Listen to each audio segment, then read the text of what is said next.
Ça vous est déjà arrivé, n'est-ce pas? Vous achetez au marché ou vous ramenez du jardin. Cette carotte bien ferme, juteuse, croquante. Vous la mettez au frigo en pensant au bon potage ou à la salade du week-end. Et quand vous la ressortez, elle est molle, toute flétrie, et franchement pas terrible. Vous voyez de quoi je parle? Aujourd'hui, on va mettre fin à ce problème une bonne fois pour toutes. Je vais vous dévoiler une méthode géniale, presque oubliée, qui va vous permettre de garder vos carottes fraîches, non pas pendant des semaines, mais pendant des mois. Le plus dingue, c'est qu'on n'a pas besoin de cave, et que le procédé est incroyablement simple et à la portée de tout le monde. Vous allez être choqués d'apprendre ce que vous faisiez de travers depuis tout ce temps. Dites-moi d'ailleurs tout de suite en commentaire, quelle a été votre plus grosse catastrophe en matière de conservation de légumes? Je suis sûr qu'on a tous une anecdote à raconter. On rigole ensemble? Avant d'attaquer la méthode elle-même, penchons-nous sur la question. Pourquoi la carotte est-elle si capricieuse? Connaître l'ennemi, c'est la moitié de la bataille gagnée. La principale cause du vieillissement prématuré de la carotte, c'est la perte d'humidité. Ce légume racine est composé à 90% d'eau, et sa fine peau la laisse s'évaporer très rapidement, surtout dans l'air sec de votre réfrigérateur. Le résultat? Ce fameux aspect ramolli et la perte totale du croquant. Notre deuxième ennemi, c'est la pourriture, causée par les bactéries et les champignons. La moindre blessure, même microscopique, sur la peau du légume devient une porte d'entrée pour eux. Et le troisième adversaire, souvent insoupçonné, c'est le gaz éthylène. Il est émis par de nombreux fruits et légumes, comme les pommes, les bananes ou les tomates. Pour la carotte, l'éthylène est un signal de vieillissement. Sous son influence, elle se met à amériser et se gâte beaucoup plus vite. En stockant vos carottes près de vos pommes, vous accélérez donc leur propre fin. Ce sont ces trois facteurs, le dessèchement, la pourriture et l'éthylène, que nous allons neutraliser grâce à notre méthode infaillible, Top de Gissau, Kilochotrus. Alors, faisons le point sur cette erreur fréquente. L'erreur la plus commune, commise par 99% des gens, est de conserver les carottes dans un sac plastique hermétiquement fermé. Ça semble logique, après tout, le sac est censé retenir l'humidité, n'est-ce pas? Oui. Mais il crée un autre problème, bien plus grave. À l'intérieur de ce sac étanche, la carotte continue de respirer, rejetant du dioxyde de carbone et de l'humidité. Cette humidité n'a nulle part où s'échapper, et elle se dépose sur les parois du sac et sur les légumes sous forme de condensation. Au final, vous créez un environnement humide idéal, une véritable serre, pour le développement des moisissures et des bactéries de la pourriture. La carotte ne fait pas que se flétrir. Elle se couvre d'un dépôt visqueux et commence à pourrir, et ce très rapidement. Si vous tenez absolument à utiliser un sac, il doit être soit spécial et perforé, soit vous devez y faire de nombreux trous vous-même. Mais même dans ce cas, ce n'est qu'une solution temporaire, pour quelques jours tout au plus. Pour une conservation longue durée, cette méthode est absolument à proscrire. Elle fait beaucoup plus de mal que de bien. Imaginez la scène. Des carottes moisies dans leur sac complètement embuées. La deuxième erreur fatale, particulièrement fréquente chez ceux qui cultivent leurs propres carottes ou les achètent en botte, c'est de les stocker avec leurs fans. Ce beau panache vert, ces jolies feuilles touffues, donnent une impression de fraîcheur. Mais pour le légume lui-même, c'est un véritable vampire. Après la récolte, le feuillage continue de vivre et surtout d'évaporer activement l'humidité qu'il va pomper directement dans la racine. Vous pouvez d'ailleurs faire l'expérience. Laissez une carotte avec ses fans et coupez-les sur une autre. En 1 ou 2 jours seulement, la première sera déjà nettement plus molle et flétrie. Les fans n'aspirent pas seulement l'eau. Elles puisent également les nutriments du légume, le rendant moins savoureux et moins nutritif. Par conséquent, la première chose à faire dès que vous ramenez vos carottes du jardin ou du marché, c'est de retirer immédiatement toute la verdure. Attention, Ne vous contentez pas d'arracher les feuilles à la main. Il faut les couper nettes avec un couteau bien aiguisé, en laissant un trognon d'environ 1 à 2 cm. Ce petit geste permet de sceller le sommet et de ralentir considérablement le processus de flétrissement. Retenez bien ceci. Cette belle verdure est l'ennemi juré d'une longue conservation. À l'écran, montrez comment couper correctement les fanes en insistant sur le fait de laisser ce petit talon. La troisième idée reçue, et elle est très fréquente, concerne le lavage complet de la carotte avant de la stocker. À première vue, cela semble logique d'un point de vue hygiénique. On élimine la terre et par la même occasion, les microbes. Mais dans la pratique, c'est l'inverse qui se produit. La fine couche de terre qui enveloppe la carotte est en réalité sa protection naturelle. Elle protège sa peau délicate contre le dessèchement et les dommages mécaniques. Lorsque nous frottons énergiquement la carotte avec une brosse sous l'eau, nous lui causons inévitablement des micro-rayures. Même si elles ne sont pas visibles à l'œil nu, elles deviennent des portes grandes ouvertes pour les bactéries. De plus, une carotte mouillée est beaucoup plus sensible au pourrissement. C'est pourquoi, pour un stockage de longue durée, il ne faut absolument pas laver les légumes racines. Le mieux, c'est d'enlever délicatement les grosses mottes de terre avec les mains et de laisser les carottes bien sécher à l'ombre. Il faudra les laver uniquement juste avant de les préparer. Si en revanche, vous achetez des carottes déjà lavées dans le commerce, sachez que leur durée de conservation sera a priori plus courte. Il faudra alors s'assurer de les sécher très soigneusement avant de les mettre en réserve. Pour illustrer, voyons la différence après 1 mois entre une carotte non lavée et une carotte qui a été nettoyée. Revenons plus en détail sur cette cohabitation fatale que nous avons évoquée. Stocker des carottes, à côté de certains produits, peut réduire leur durée de vie de manière significative. Le principal ennemi, comme nous le savons, c'est le gaz éthylène. Il agit sur les légumes comme une véritable hormone du vieillissement. Et les principaux producteurs d'éthylène dans votre réfrigérateur ou votre cellier sont les pommes, les poires, les bananes, les abricots, les pêches et les tomates. Placer un bouquet de carottes à côté d'un panier de pommes, c'est l'équivalent de l'installer juste à côté d'une usine de production de poison. Sous l'effet de l'éthylène, la carotte non seulement se gâte plus rapidement, mais elle développe également un goût amer prononcé, causé par la production de composés spécifiques, les terpénoïdes. C'est la même chose pour la pomme de terre. Même si elle ne dégage pas autant d'éthylène, elle pose un autre problème. La pomme de terre respire et libère de l'humidité, ce qui augmente l'hygrométrie ambiante et provoque la pourriture de la carotte. La carotte, quant à elle, peut forcer la pomme de terre à germer. Les voisins parfaits pour les carottes sont d'autres légumes racines, comme la betterave ou le céleri rave. Retenez cette règle simple. Les fruits et les carottes doivent être stockés séparément.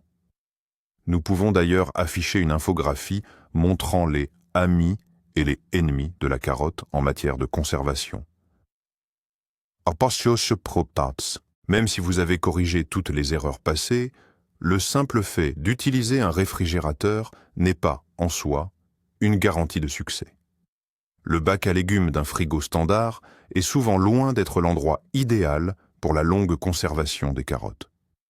Pourquoi? Premièrement, l'air y est généralement trop sec. Le système No Frost, qui nous évite le dégivrage, fonctionne grâce à la circulation constante d'air sec. Cet air sec retire impitoyablement l'humidité de vos légumes. Deuxièmement, la température. La température idéale pour stocker les carottes avoisine les 0 degrés Celsius, avec un taux d'humidité de 90 à 95%. Or, dans le bac à légumes, la température se situe généralement entre plus 4 et plus 6 degrés et l'humidité est bien inférieure. À cette température, la carotte ne met pas complètement ses processus vitaux en veille. Elle continue de respirer et d'épuiser ses réserves. Troisièmement, il y a le problème du voisinage déjà mentionné. Le même tiroir abrite souvent des pommes, des tomates et d'autres ennemis de la carotte.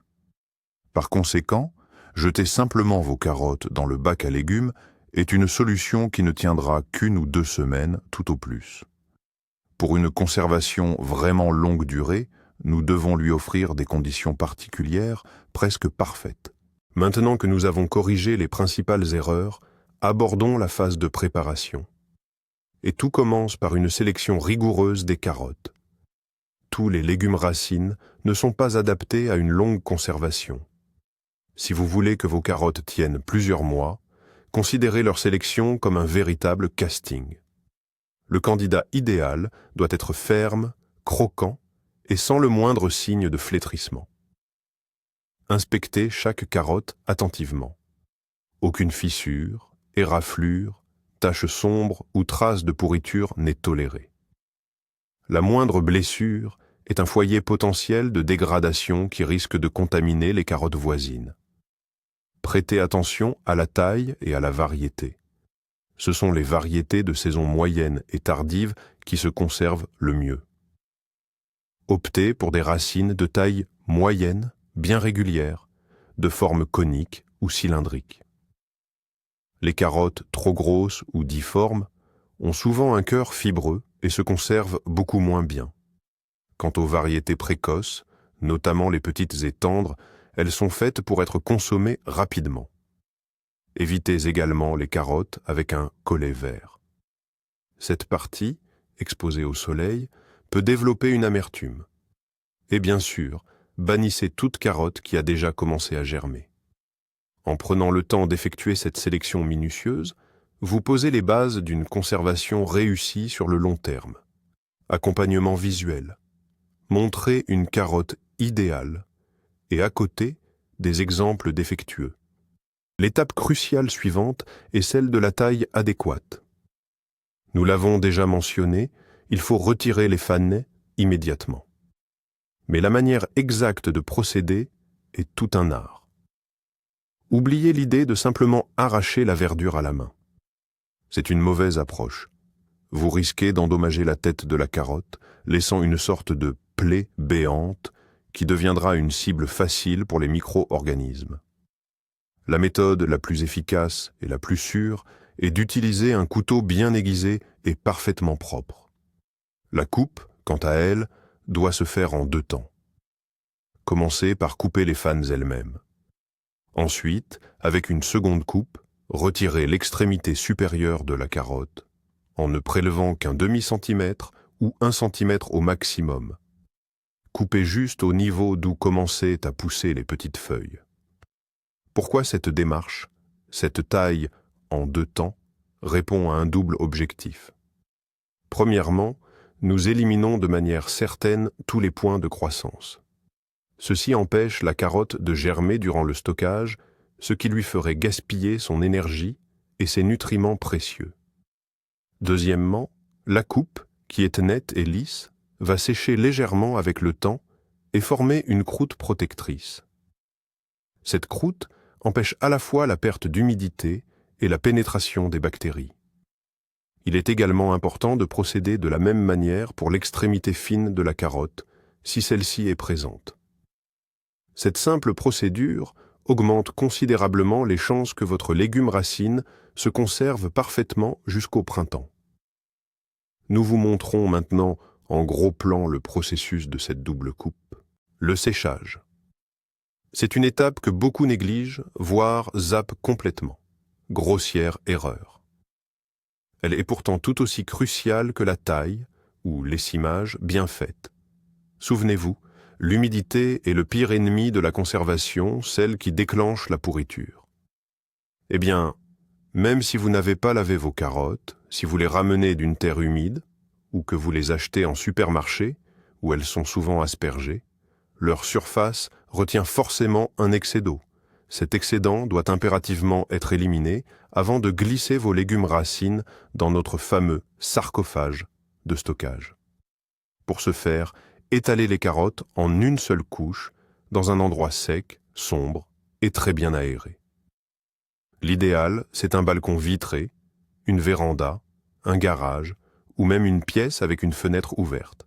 L'important, pas de soleil direct. Le soleil risquerait en effet de causer le flétrissement et le verdissement des collets. Disposez les carottes sur du papier journal, de la toile de jute ou du carton pour absorber l'humidité et laissez-les ainsi pendant quelques heures, idéalement toute une journée. De temps en temps, retournez-les pour garantir un séchage uniforme sur toutes les faces. Attention, l'objectif n'est pas de flétrir la carotte, mais uniquement d'éliminer cette humidité superficielle. Après ce processus, les coupes au niveau des collets et des pointes doivent avoir légèrement cicatrisé, voire s'être subérifiées, c'est-à-dire avoir formé un bouchon protecteur. C'est le signe que vos carottes sont prêtes pour l'étape suivante. Voilà, nos carottes sont sélectionnées, coupées et séchées. Elles sont parfaitement préparées. Il est maintenant temps de révéler notre botte secrète, la méthode de conservation la plus ingénieuse qui soit. C'est une méthode ancestrale, utilisée par nos arrière-grands-mères qui, sans réfrigérateur, devaient absolument faire durer leur récolte jusqu'au printemps suivant. L'astuce consiste à recréer pour la carotte un environnement le plus proche possible de ses conditions naturelles, c'est-à-dire la terre. En gros, nous allons la tromper, la faisant croire qu'elle est toujours bien au potager. Pour cela, nous n'avons besoin que de 3 éléments. Le premier, c'est le contenant de stockage. Cela peut être une caisse en bois, un bac en plastique, un seau émaillé ou même une solide boîte en carton. L'essentiel est que ce contenant soit propre, sec et opaque. Le deuxième, ce sont bien sûr les légumes racines eux-mêmes. Et le troisième, c'est notre ingrédient secret, le matériau de remplissage qui va opérer toute la magie. Ce matériau de remplissage remplira plusieurs fonctions à la fois. Il isolera les carottes les unes des autres, il maintiendra une humidité et une température stable, et il empêchera le développement des microbes. Voyons maintenant plus en détail ce que nous pouvons utiliser comme matériau de remplissage. Transition visuelle pour la voix off. Nous allons vous montrer différents types de contenants, tout en vous donnant quelques indices sur ce fameux remplissage sans le dévoiler tout de suite. Le principal, et le plus classique, des matériaux que nous utilisons pour cette méthode, c'est tout simplement le sable. Attention, ne vous précipitez pas à la première aire de jeu venue. Il nous faut un sable bien particulier. L'idéal, c'est d'utiliser du sable de rivière propre ou du sable de construction. Mais attention, il ne doit être ni trop fin, comme de la poussière, ni trop grossier, comme du gravier. Le sable argileux est également à éviter car il aura tendance à se compacter et à empêcher une bonne circulation de l'air. L'exigence fondamentale concernant le sable était qu'il doit être modérément humide. Il ne doit pas être mouillé au point de laisser couler l'eau ni être complètement sec. Comment vérifier le taux d'humidité parfait ? Il suffit de serrer une poignée de sable dans votre poing. Il doit former une motte compacte, mais dès que vous ouvrez la main, il doit s'émietter facilement. S'il ne se compacte pas, c'est qu'il est trop sec. Si l'eau s'en écoule, il est beaucoup trop humide. Le sable sec va assécher les carottes en absorbant leur humidité, tandis que le sable trop mouillé risquerait de provoquer la pourriture. Avant toute utilisation, tout sable, surtout s'il provient de l'extérieur, doit impérativement être stérilisé. Pour cela, faites-le chauffer au four ou sur une plaque chauffante pour éliminer les spores de champignons et les larves de parasites qui pourraient déjà s'y trouver.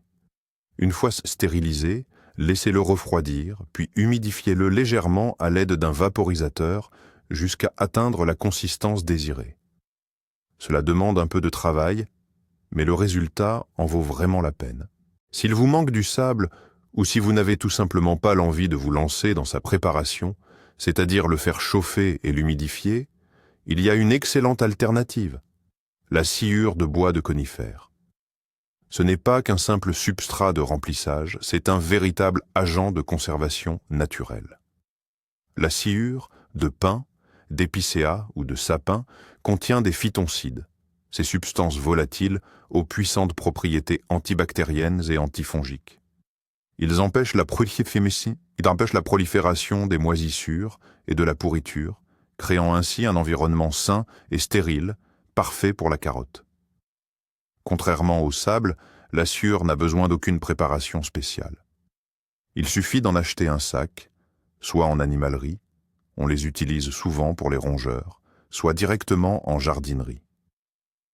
Assurez-vous simplement qu'ils soient bien secs et propres, exempts de gros copeaux et de saleté. La sciure est un excellent absorbant pour l'excès d'humidité éventuelle, tout en créant un matelas d'air isolant autour des légumes racines, leur permettant de respirer correctement. Attention, un seul bémol. La sciure issue de bois feuillus, comme le chêne ou le bouleau, est à éviter. Elle pourrait contenir des tanins susceptibles d'altérer le goût de vos carottes. Vous avez besoin exclusivement de sciure de conifères.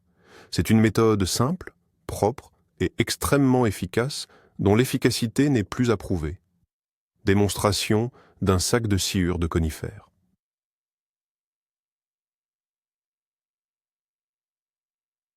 Le troisième choix, sans doute le plus exotique mais non moins efficace comme matériau de remplissage, est la sphaigne, ou mousse de sphaigne. Si vous habitez près d'une forêt ou d'une zone marécageuse, vous la trouverez facilement. Elle est également disponible dans les jardineries et chez les fleuristes, car elle est très prisée pour la culture des orchidées. La sphaigne est tout simplement une championne en matière de propriétés de conservation.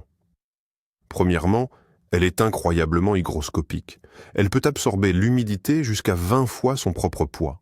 Cela signifie qu'elle va capter tout excès de condensation, maintenant ainsi un équilibre hydrique parfait.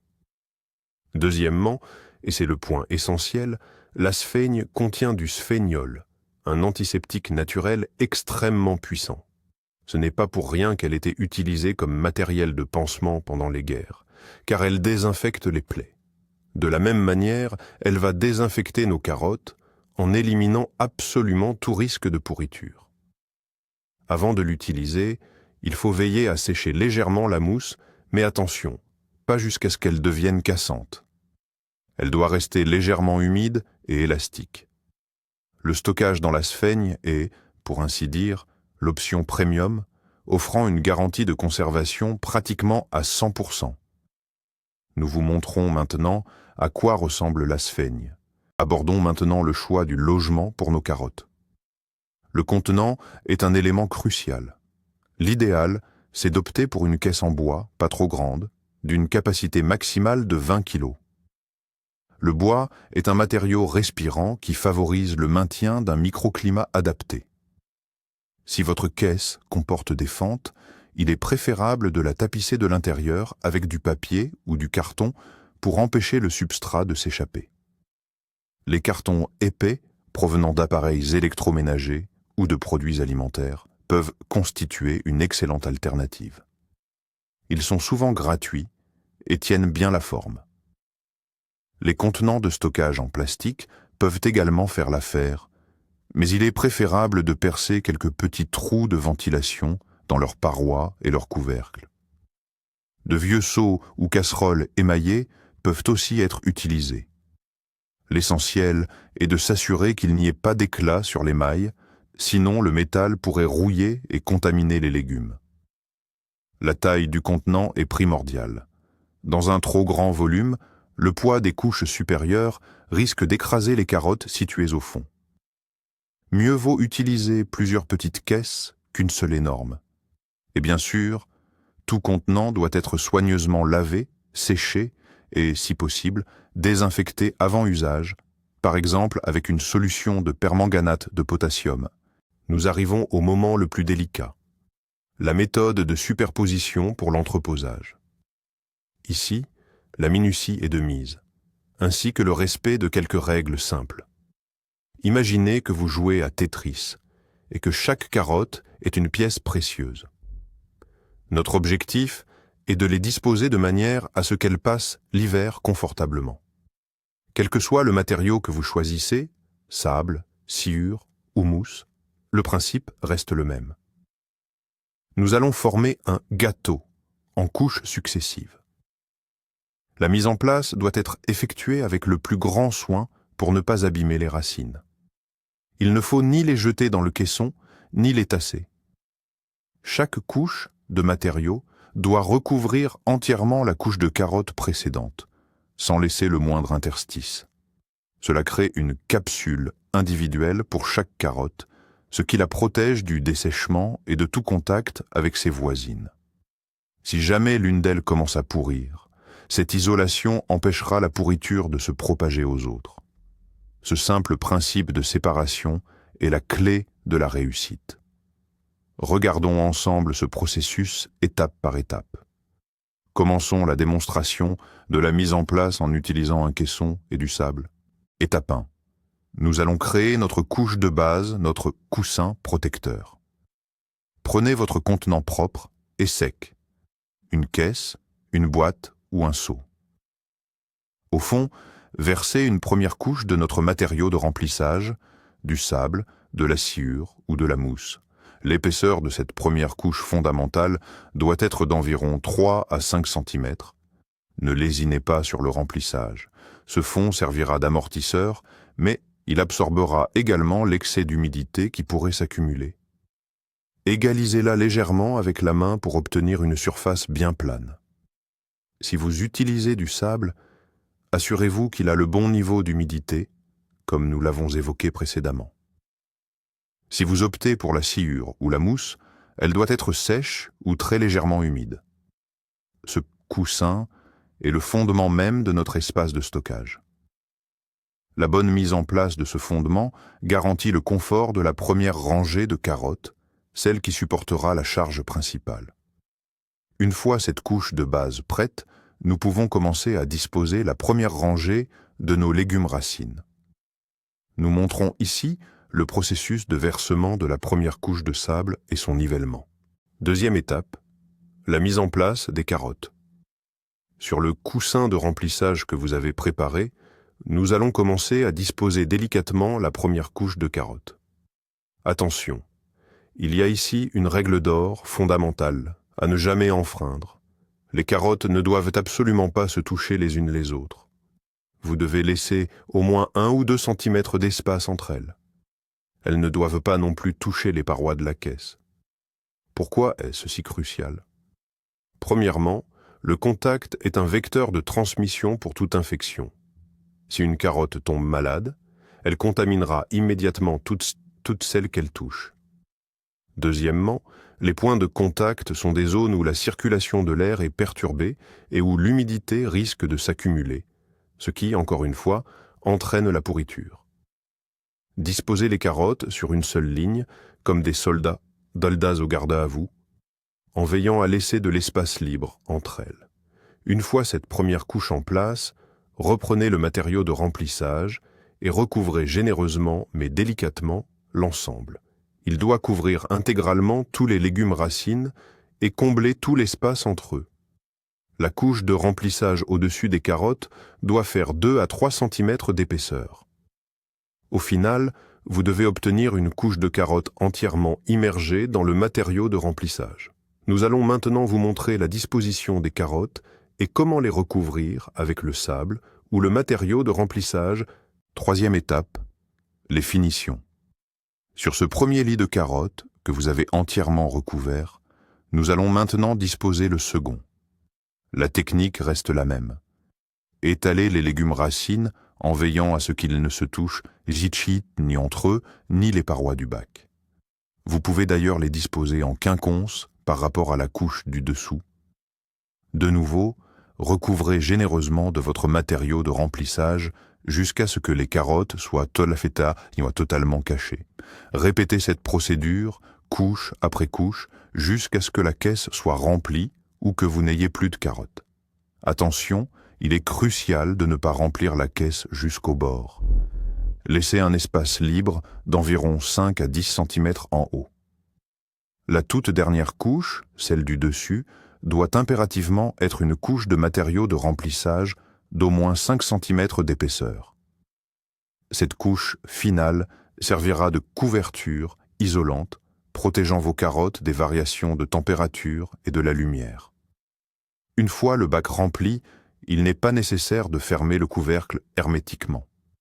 Il est préférable de le couvrir avec un morceau de carton ou de la toile de jute. Cela assure une circulation d'air minimale tout en offrant une protection contre la lumière. Et voilà. Nos carottes sont emballées et prêtes pour l'hivernage. Il ne reste plus qu'à leur trouver l'endroit idéal. Voici le bac complètement rempli. Passons maintenant à l'emplacement idéal pour notre précieux casier. Pour conserver les carottes dans les meilleures conditions, l'endroit doit répondre à 3 critères fondamentaux: obscurité, fraîcheur et stabilité. La température optimale se situe entre 0 et 2 degrés Celsius. Quant au taux d'humidité, il doit avoisiner les 90 à 95%. Dans ces conditions, tous les processus vitaux du légume racine sont quasiment mis en veille. On pourrait parler d'une sorte d'hibernation.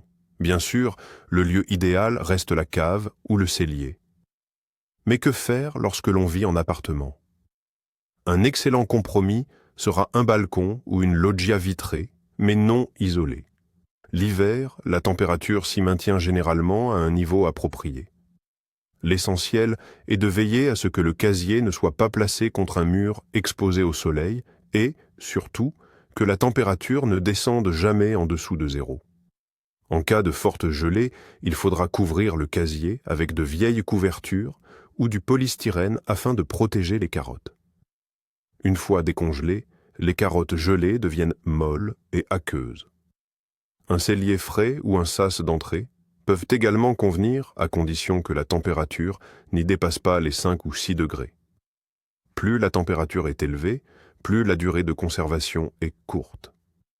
Si la carotte est stockée au chaud, elle commencera à germer et perdra rapidement ses qualités. Mais que faire si vous n'avez ni cave, ni balcon frais, et seulement la chaleur d'un appartement citadin? Est-ce que cette méthode est totalement hors de portée? Pas du tout. Elle est tout à fait adaptable. Bien sûr, vous ne pourrez pas stocker des sacs entiers de carottes de cette façon, mais conserver 2 ou 3 kilos pour 1 mois ou 2, c'est tout à fait réalisable. Pour cela, nous aurons besoin non pas d'une caisse, mais d'un petit contenant en plastique avec un couvercle. La technique reste la même. On verse le matériau de remplissage au fond. Dans un appartement, le plus pratique est d'utiliser de la sciure de bois sec, de conifères, ou de la mousse, pour éviter de manipuler du sable humide. On dispose ensuite une couche de carottes, on recouvre, et ainsi de suite. Il est impératif de percer quelques petits trous dans le couvercle du récipient pour assurer une bonne ventilation. Et où le stocker? Alors, trouvez l'endroit le plus frais de votre logement. Cela peut être sur le sol près de la porte du balcon, dans une armoire adossée au mur extérieur, le plus froid de la maison, ou bien tout en bas du réfrigérateur, dans le bac à légumes. Oui, nous retournons au réfrigérateur, mais cette fois, nos carottes seront parfaitement protégées dans leur capsule, à l'abri du dessèchement et du contact avec les autres aliments. Dans ces conditions, elles se conserveront beaucoup plus longtemps que dans un simple sac. C'est une excellente solution de compromis pour la vie en appartement. Terminons par un point essentiel, l'inspection et l'entretien régulier de votre stock. Même si le stockage est parfait, il est crucial d'inspecter vos réserves au moins 1 fois par mois. Retirez délicatement la couche supérieure et examinez quelques carottes. Elles doivent être fermes et bien sèches au toucher. Si vous constatez que le matériau de remplissage, le substrat, est trop humide ou inversement trop sec, une correction s'impose. Du sable ou de la sciure excessivement humide peut provoquer la pourriture. Dans ce cas, déplacez la caisse dans un endroit plus sec et mieux aéré. À l'inverse, si le substrat est complètement desséché et que vos carottes commencent à perdre de leur fermeté, humidifiez très légèrement la couche supérieure avec un vaporisateur. Faites-le avec beaucoup de précaution. Attention, n'ayez pas la main lourde. Si vous trouvez une carotte abîmée, présentant une tache de moisissure ou de pourriture, retirez-la immédiatement ainsi que tout le substrat qui l'entoure. L'emplacement où elle reposait peut être saupoudré de craie pilée ou de cendres de bois pour désinfecter la zone. Ces contrôles réguliers vous permettront de détecter un problème à temps et ainsi de sauver le reste de votre récolte. Votre vigilance est la meilleure garantie pour assurer une longue et bonne conservation à vos carottes. Pour résumer, faisons le point. Fini les légumes tout mous et pourrissants dans votre réfrigérateur. Nous avons déconstruit les mythes populaires et maîtrisé une méthode véritablement géniale et éprouvée. Imaginez la scène. On est en février, la tempête de neige fait rage dehors, et vous descendez sur votre balcon. Vous dégagez votre caisse de sable ou de sciure, et vous en sortez une carotte parfaitement ferme, juteuse et croquante. Comme si elle venait d'être cueillie du jardin. Ce n'est pas de la magie, mais simplement une bonne compréhension de la biologie du légume et la création des conditions idéales pour sa conservation. Le secret réside dans l'isolation de chaque légume racine et le maintien d'une température et d'une humidité stable. Non seulement cela préserve vos légumes, mais cela vous fait aussi économiser de l'argent et vous évite le stress de jeter des produits gâchés. Merci infiniment d'avoir regardé cette vidéo jusqu'au bout. J'espère sincèrement qu'elle vous a été utile.